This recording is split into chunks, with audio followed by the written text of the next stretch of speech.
அன்பான இறைமக்களே, இன்று Bible reading பிளானின் 130வது நாள்.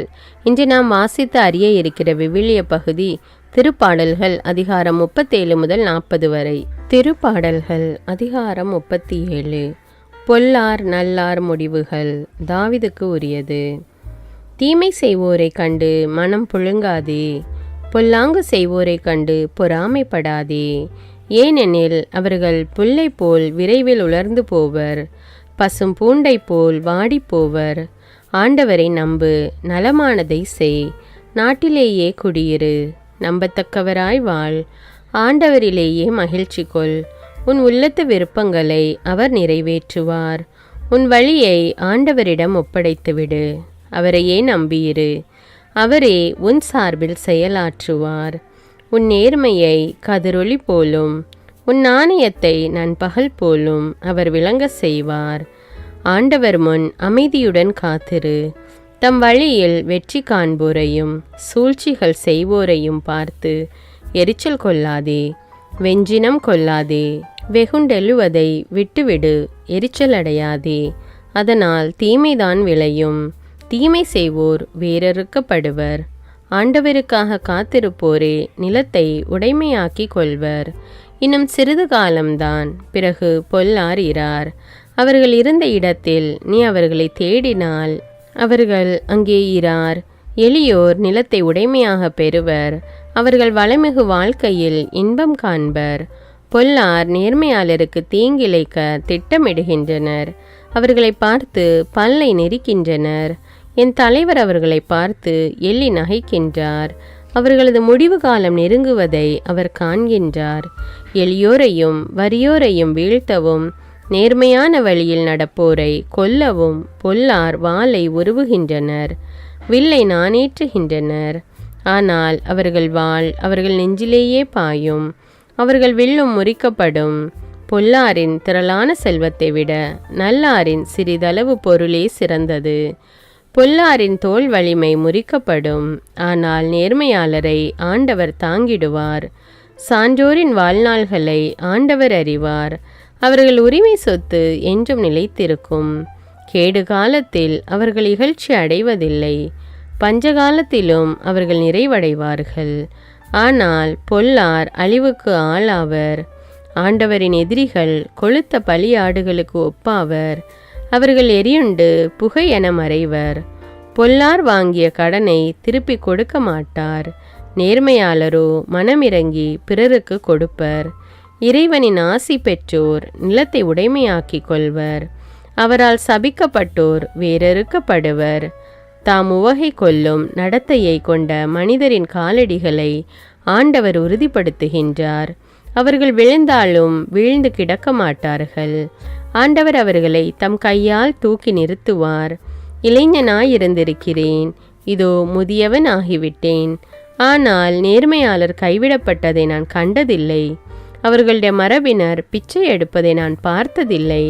நேர்மையாளர் எப்போதும் மனமிறங்கி கடன் கொடுப்பர், அவர்களின் மரபினர் இறையாசி பெற்றவராயிருப்பர். தீமையினின்று விலகு, நல்லது செய், என்னாலும் நாட்டில் நிலைத்திருப்பாய். ஏனெனில் ஆண்டவர் நேர்மையை விரும்புகின்றார், தம் அன்பரை அவர் கைவிடுவதில்லை, அவர்களை என்றும் பாதுகாப்பார். பொல்லாரின் மரபினரோ வேரறுக்கப்படுவர், நேர்மையாளர் நிலத்தை உடைமையாக்கி கொள்வர், அதிலேயே என்றென்றும் குடியிருப்பர்.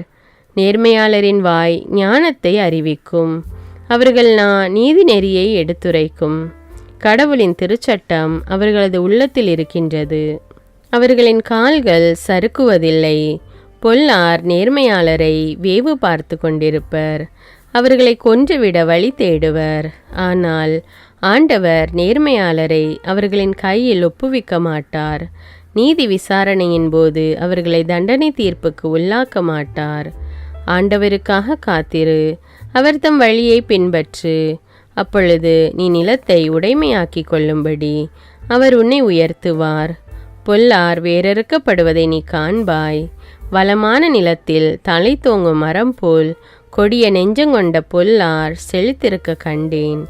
ஆனால் அவர்கள் மறைந்து விட்டார்கள், அந்தோ அவர்கள் அங்கில்லை. தேடி பார்த்தேன், அவர்களை காணவில்லை. சான்றோரை பார், நேர்மையானவரை கவனி. அமைதியையே நாடும் அம்மனிதருக்கு வழிமரபினர் இருப்பர். அநீதியாளர் அனைவரும் ஒன்றாக அழிக்கப்படுவர்.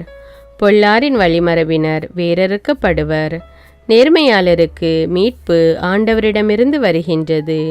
நெருக்கடியான நேரத்தில் அவர்களுக்கு வலிமையும் அவரே. ஆண்டவர் துணை நின்று அவர்களை விடுவிக்கின்றார்.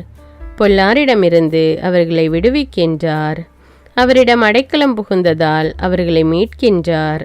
திருப்பாடல்கள் அதிகாரம் 38. துன்புற்றவரின் மன்றாட்டு. தாவீதின் புகழ்பா நினைவு கூறுதலுக்காக பாடியது. ஆண்டவரே, என் மீது சினங்கொண்டு என்னை கண்டியாதேயும், என் மீது சீற்றங்கொண்டு என்னை தண்டியாதேயும். ஏனெனில் உம் அம்புகள் என்னுள் பாய்ந்திருக்கின்றன, உமது கை என்னை அழுத்தி கொண்டிருக்கின்றது. நீர் கடஞ்சினங்கொண்டதால் என் உடலில் நலமே இல்லை. என் பாவத்தால் என் எலும்புகளில் வலுவே இல்லை. என் குற்றங்கள் தலைக்கு மேல் போய்விட்டன. தாங்கா ஒன்னா சுமை போல் அவை என்னை வெகுவாய் அழுத்துகின்றன. என் புண்கள் அழுகி நாற்றம் எடுக்கின்றன. என் மதிகேடுதான் இதற்கெல்லாம் காரணம். நான் மிகவும் ஒடுங்கி போனேன். நாளெல்லாம் துயருற்று திரிகின்றேன். என் குடல் முற்றிலும் வெந்து போயிற்று. என் உடலில் சற்றேனும் நலம் இல்லை. நான் வலுவற்று போனேன், முற்றிலும் நொறுங்கி போனேன். என் உள்ள கொதிப்பினால் கதறுகின்றேன். என் தலைவரே, என் பெருமூச்செல்லாம் உமக்கு தெரியும். என் வேதனை குரல் உமக்கு மறைவாயில்லை. என் உள்ளம் வேதனையால் துடிக்கின்றது. என் வலிமை என்னை விட்டு அகன்றது. என் கண்களும் கூட ஒளி இழந்தன. என் நண்பர்களும் தோழர்களும் நான் படும் வாதை கண்டு விலகி நிற்கின்றனர். என் உறவினரும் என்னை விட்டு ஒதுங்கி நிற்கின்றனர். என் உயிரை பறிக்க தேடுவோர் எனக்கு கண்ணி வைக்கின்றனர். எனக்கு தீங்கிழைக்க துணிந்தோர் என் அழிவை பற்றி பேசுகின்றனர். எப்போதும் எனக்கு எதிராய் சூழ்ச்சி செய்கின்றனர். நானோ செவிடர் போல் காது கேளாமலும் ஊமை போல் வாய் திறவாமலும் இருக்கின்றேன். உண்மையாகவே நான் செவிப்புலனற்ற மனிதர் போலும் மறுப்புரை கூறாத நாவினர் போலும் ஆனேன். ஏனெனில் ஆண்டவரே, நான் உம்மையே நம்பியிருக்கின்றேன். என் தலைவராகிய கடவுளே, செவிசாய்த்தருளும். அவர்கள் என்னை பார்த்து களிக்க விடாதேயும். என் கால் தடுமாறினாலும் அவர்கள் பெருமை கொள்வர் என்று சொன்னேன். நான் தடுமாறி விழும் நிலையில் இருக்கின்றேன். நான் எப்போதும் வேதனையில் உள்ளேன். என் குற்றத்தை நான் அறிக்கையிடுகின்றேன். என் பாவத்தின் பொருட்டு நான் அஞ்சுகின்றேன். காரணமின்றி என்னை பகைப்போர் வலுவாய் உள்ளனர். வீணாக என்னை வெறுப்போர் பலராய் உள்ளனர். நன்மைக்கு பதிலாக அவர்கள் எனக்கு தீமை செய்கின்றனர். நன்மையே நாடும் என்னை பகைக்கின்றனர். ஆண்டவரே, என்னை கைவிடாதேயும். என் கடவுளே, என்னை விட்டு அகன்று விடாதேயும். என் தலைவரே, மீட்பரே, எனக்கு துணை செய்ய விரைந்து வாரும். திருப்பாடல்கள் அதிகாரம் 39. மானிட வாழ்க்கையின் நிலையாமை. பாடகர் தலைவர் எதுத்தூனுக்கு தாவீதின் புகழ்பா. நான் என் நாவினால் பாவம் செய்யாத வண்ணம் என் நடைமுறைகளை காத்து கொள்வேன். பொல்லார் என் முன் நிற்கும் வரையில் என் வாய்க்கு பூட்டு போட்டு காத்து கொள்வேன் என்று சொன்னேன். நான் ஊமையைப் போல் பேசாது இருந்தேன். நலமானதை கூட பேசாமல் அமைதியாயிருந்தேன். என் வேதனையோ பெருகிற்று. என் உள்ளம் என்னுள் எரிய தொடங்கிற்று.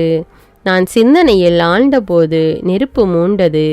அப்பொழுது என் நா பேசியதாவது: ஆண்டவரே, என் முடிவு பற்றியும் என் வாழ்நாளின் அளவு பற்றியும் எனக்கு அறிவுறுத்தும்.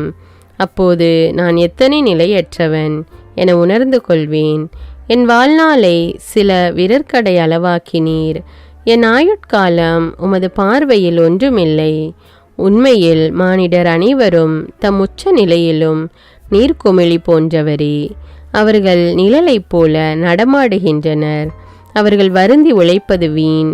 அவர்கள் சேமித்து வைக்கின்றனர், ஆனால் அதை அனுபவிப்பது யார் என அறியார். என் தலைவரே, நான் இப்போது எதை எதிர்பார்க்கட்டும்? நான் உம்மையே நம்பி இருக்கின்றேன். என் குற்றங்கள் அனைத்தினின்றும் என்னை விடுவித்தருளும். மதிகேடரின் பழிப்புரைக்கு என்னை ஆளாக்காதேயும். நான் ஊமை போல் ஆனேன், வாய் திறவேன். ஏனெனில் எனக்கு இந்நிலைமையை வருவித்தவர் நீரே. நீர் தந்த வாதையை என்னிடமிருந்து நீக்கிவிடும். உமது கை அடித்த அடிகளால் நான் அழிவுக்கு ஆளானேன். குற்றத்தின் பொருட்டு நீர் மனிதரை தண்டிக்கும்போது பூச்சி அரிப்பது போல் அவர்களுக்கு விருப்பமானவற்றை நீர் அளிக்கின்றீர்.